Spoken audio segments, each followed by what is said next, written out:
Hello from hot and muggy Alabama. We're having some Guyana weather. It's been extremely hot. Temperatures are running in the mid upper 90s, and of course, humidity is not too low. So it reminds me of all of those times down in Guyana. But we are appreciating that we have nice sunny weather and not having any of the bad weather that's going throughout the Midwest of our country.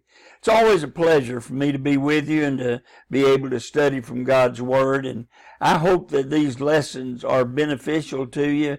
I hope you're learning. I'm learning as I teach and as I study in order to teach. It's always a learning situation. Now, this is lesson number 11. The way that we're having to teach them, it doesn't follow chapter by chapter like lessons 1, 2, 3, 4, 5, 6, which would be chapters 1, 2, 3, 4, 5, 6, because it takes sometimes more than one lesson to get through some of these chapters. And it's always good for us as we go from one lesson to the next to remind us of what we are learning, and so we do a little bit of review to help us in that respect. As we studied the first 5 chapters of the book of Daniel, the one thing that these do, they help us to understand chapter 6, and I can't emphasize enough that chapter 6 is not just a story. Chapter 6 is something that happened in the life of Daniel. And Daniel was a real person, just like you and just like me, and he had to make decisions. And we see that as he made his decisions, God protected him. In fact, as you look at these chapters, the one thing that we learn is that God is totally in charge.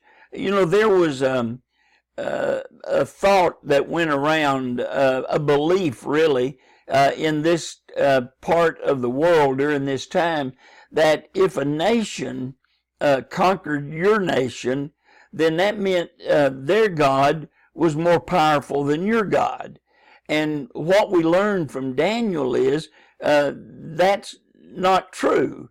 That the God, Jehovah God, is in charge, and he's the one that is setting up kingdoms and removing kingdoms.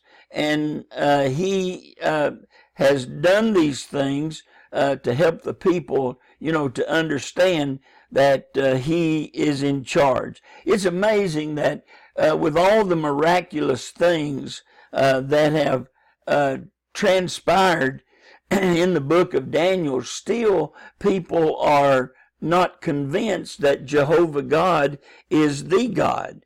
When you look at chapter 1, for example, we see God is in control. Now, it's true that the children of Israel was taken in captivity by Nebuchadnezzar, but God is still protecting those that are faithful. Why are they there in Babylon? They're there because of their sins, because they had gone after gods of idolatry, and they were being punished by God. But at the same time, those that were faithful were being protected. Daniel, Shadrach, Meshach, and Abednego, when tempted to eat the king's dainties and drink the king's wine, made a decision. We're not going to do that. We're going to not defile our bodies with these foods. Now, I don't know what food was being offered to them, but whatever it was, it went contrary to what God had told the children of Israel. And there was a contest set up between Daniel, Shadrach, Meshach, and Abednego and the rest of the young men that were being trained. They just ate the king's dainties. But after a period of time, it was obvious that Daniel, Shadrach, Meshach, and Abednego were, a lot better than what the others were. And this shows, that God is in charge. Then when you get to chapter 2, Nebuchadnezzar has a dream. And none of the wise men, astrologers, or diviners were able to tell him what the dream was, number one. And number two, if you don't know the dream, you certainly can't interpret it. And so Daniel was brought in to talk to the king, and he's able to interpret that dream. First of all, he's able to tell Nebuchadnezzar what he dreamed. And then he gives the interpretation. And what Nebuchadnezzar saw was this giant statue that had a head of gold, silver, breastplate. There were other aspects of this statue, bronze and iron and clay, and then a little rock that destroyed this statue. But what it tells us is God was in charge then of all of the kingdoms of the world. And he's given us a view of what history was going to be like from Babylon all the way up to the time that God established the church or his kingdom. And he even names these nations that have not yet come into power. Babylon was in power, and he names it. And then he says, the other part is going to be the Medo-Persian Empire. Then there'll come the Grecian Empire. Then the Roman Empire. And then this little rock is going to destroy this statue and consume the whole earth. And this, of course, is the church. And what is it showing? It's showing that God is in control. And then you have chapter 3, where Nebuchadnezzar, not yet a believer in the one God, erects this giant statue and commands that everybody is to bow down and worship this image.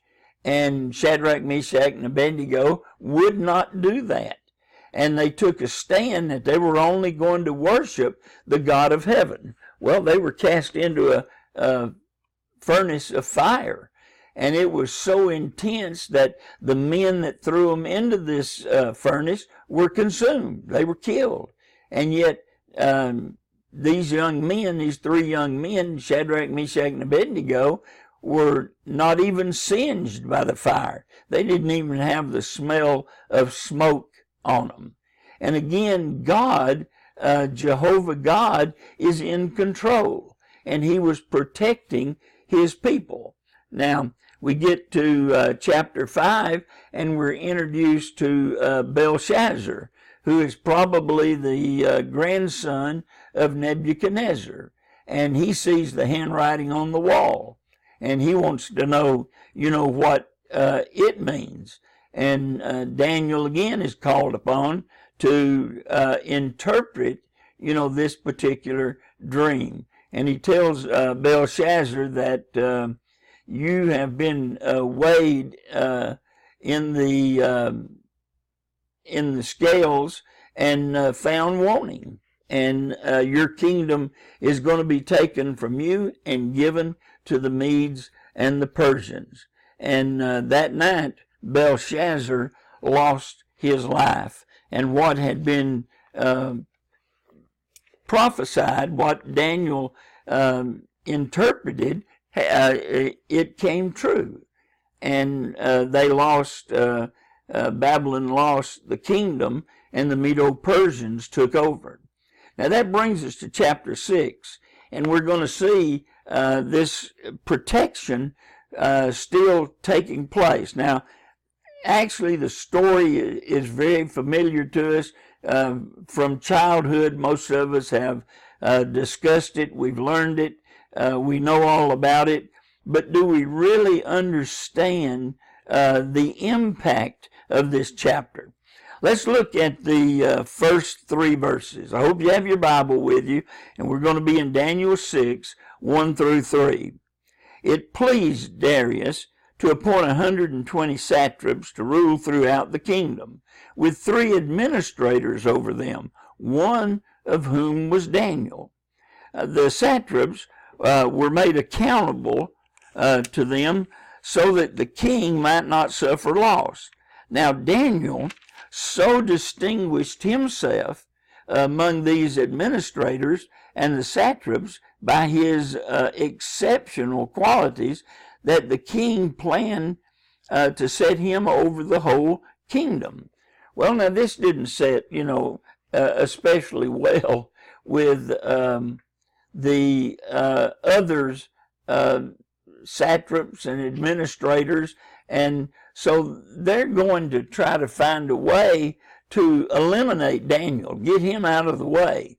And the thing is, Daniel had, exceptional qualities, and especially when it came to his relationship with God. Now, we see that from chapter 1 all the way to chapter 6, a lot of years have transpired. But in Daniel chapter 1 and verse 21, it tells about the fact that Daniel is going to continue until the first year of the reign of Cyrus. And what we're going to be reading in chapter 6 and looking at these events took place in the first year of Cyrus. Now, Darius probably was a fellow by the name of Gubaru, and Darius was a royal name, and many took this name to express the fact that they were, royalty.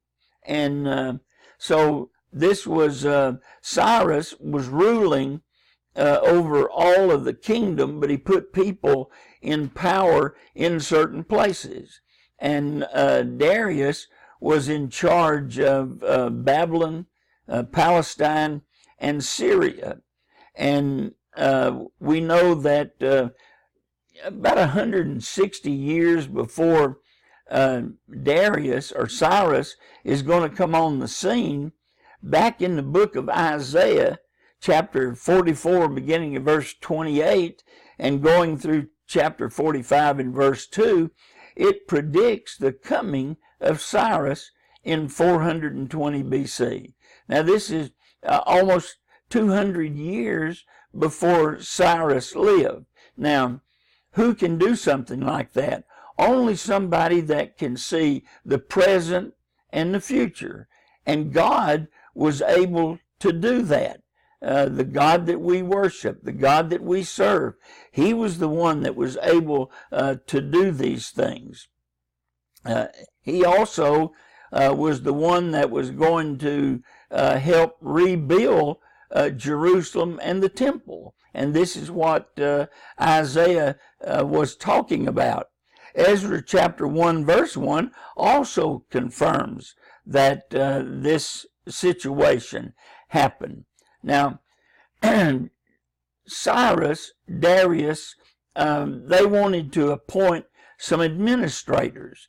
And Daniel is appointed one of these administrators to rule over these different parts of the kingdom. Now, by the time we get to these events in about 539 BC, Daniel is about 87 years old. In chapter 1, Daniel was a teenager. So you can see the length of time that Daniel has been in Babylon. He's now approximately 87 years old. And Daniel was still, very capable and very efficient and very wise. And one of the lessons we can learn from this is we never get too old to be useful to God. Even in our advanced age, We have, had experiences that help us to make wise decisions. We have time on our side. We've studied during that time, so we have knowledge, and God can still use us.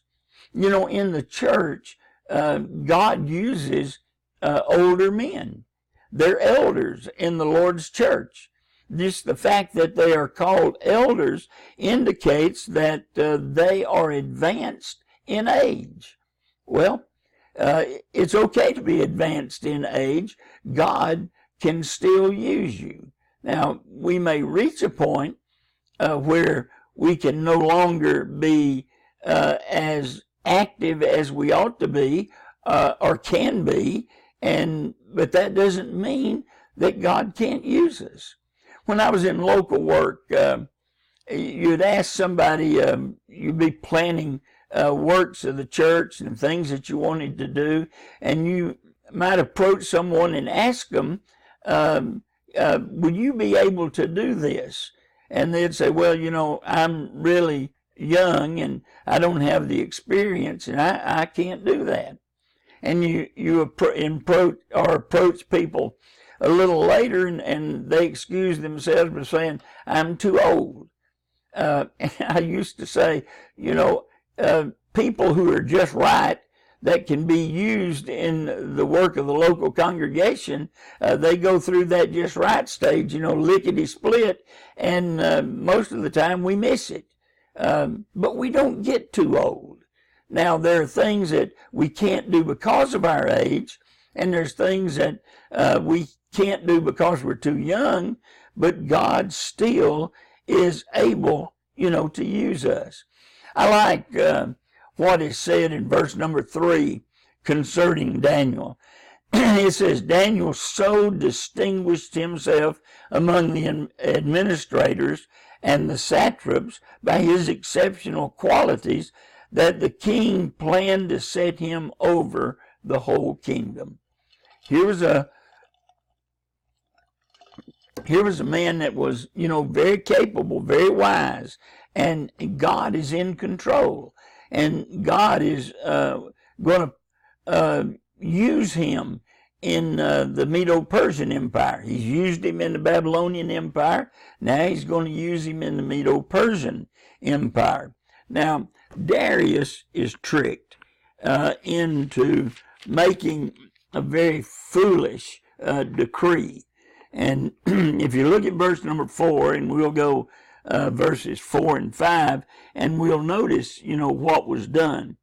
In verse 4, it says, at this, the administrators and the satraps tried to find grounds for charges against Daniel in his conduct of government affairs, but they were unable to do so. They could find no corruption in him, because he was trustworthy, and neither corrupt nor negligent.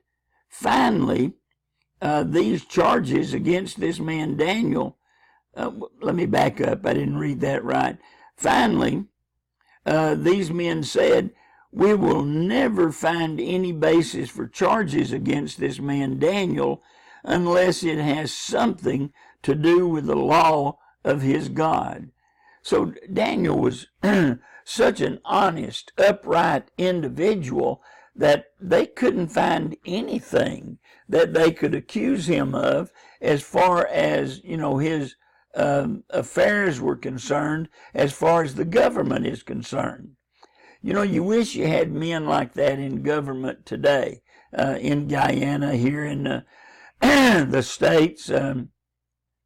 We lose a lot of respect for politicians because a lot of them are corrupt, and a lot of them are only in it for what, they can get out of it and how it's going to, prosper them. How much better would the world be if we had men like Daniel that were serving, in these positions of importance and were honest and upright?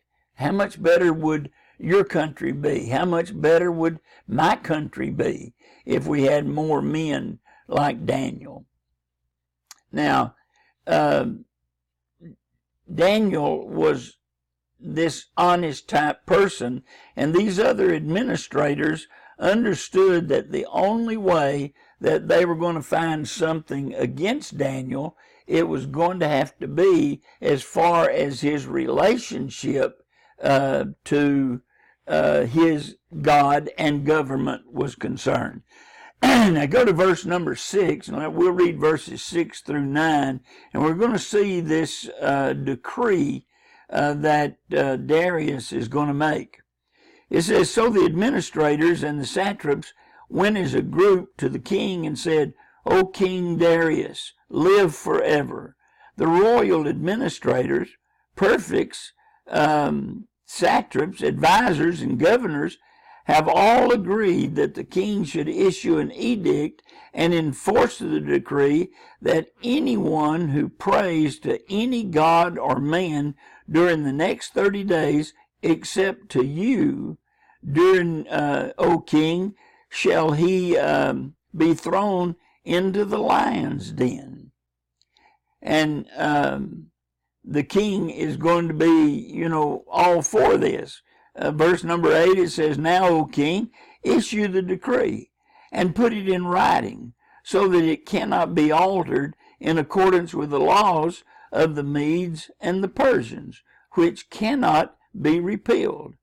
So King Darius put the decree in writing. Now, the laws of the Medes and the Persians were different than a lot of others.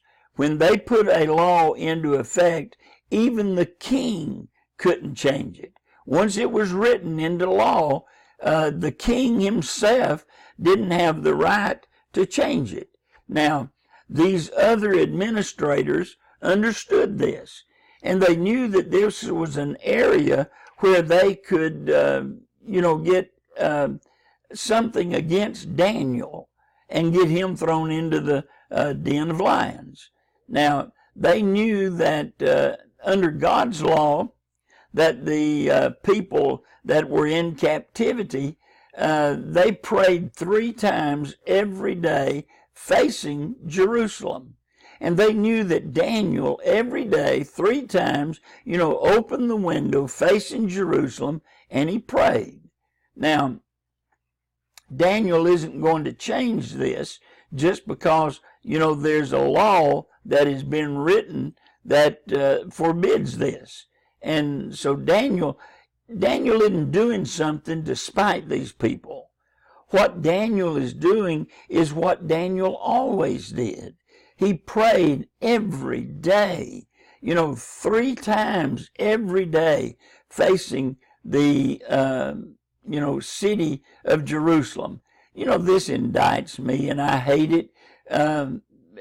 Daniel was a man of prayer as well as a man of integrity, and he prayed to God 3 times every day.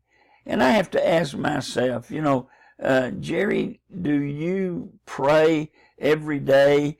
Do you, I don't have to face Jerusalem, but do I pray every day to God?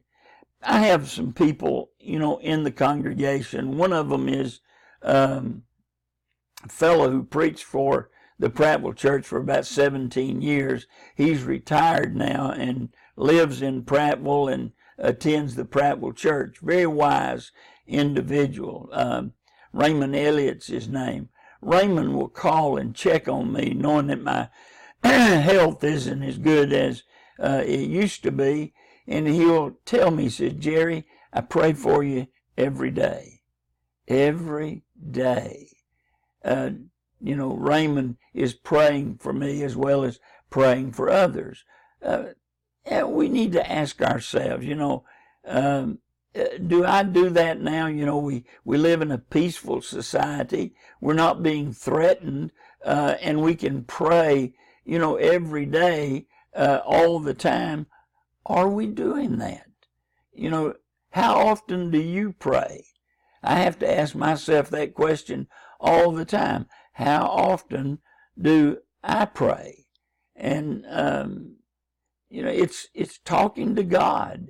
And the more we, talk to God in prayer and then listen to Him in His Word, the more faithful we're going to be.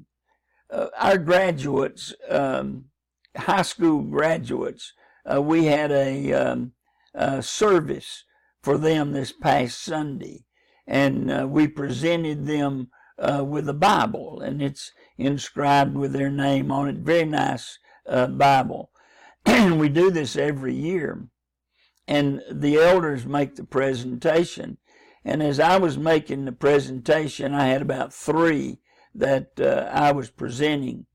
The thing, as I handed them the Bible, I said, if you'll read from this every day, and if you'll pray every day, and if you'll attend all the services of the church, you'll be faithful all of your life, and you'll hear, those words that we all want to hear, well done, good and faithful servant. But just trying to plant the idea that, we need to pray every day. Daniel did that. Is it going to get him into trouble?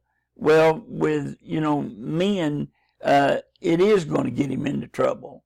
But with God, absolutely not. And God is going to protect him. Now, I don't know what would happen to me if I was threatened by my government, not to worship or to pray. And I defied that. Would God, protect me, save me? I don't know.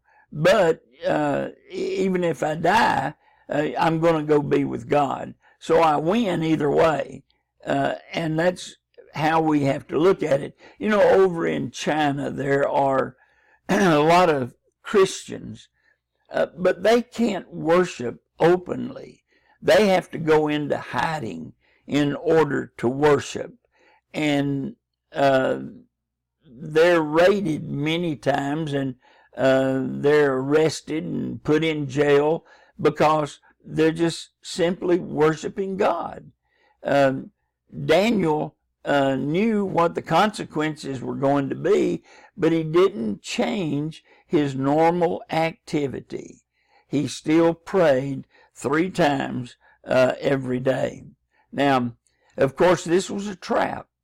And when we get to verses 10 and 11, we're going to see this trap as it's sprung on Daniel. So go down to verse number 10. Now, when Daniel learned that the decree had been published, he went home to his upstairs room where the windows opened toward Jerusalem.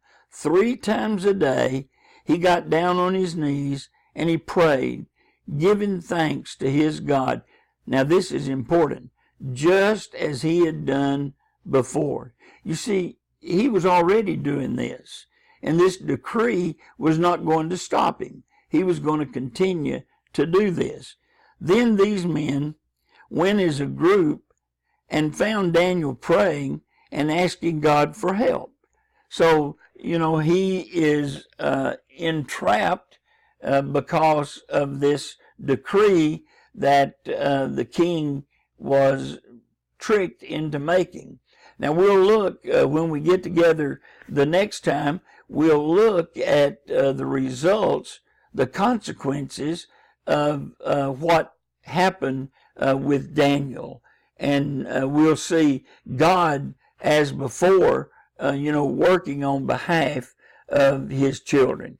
And the point is, God will do the same thing for us. Maybe not in a miraculous way like is going to happen here in chapter 6. But rest assured, when I'm doing God's will, God is going to take care of me. All right, I look forward to being with you next time, and we'll look at these consequences of chapter 6. Until the next time we meet, may God bless you and keep you.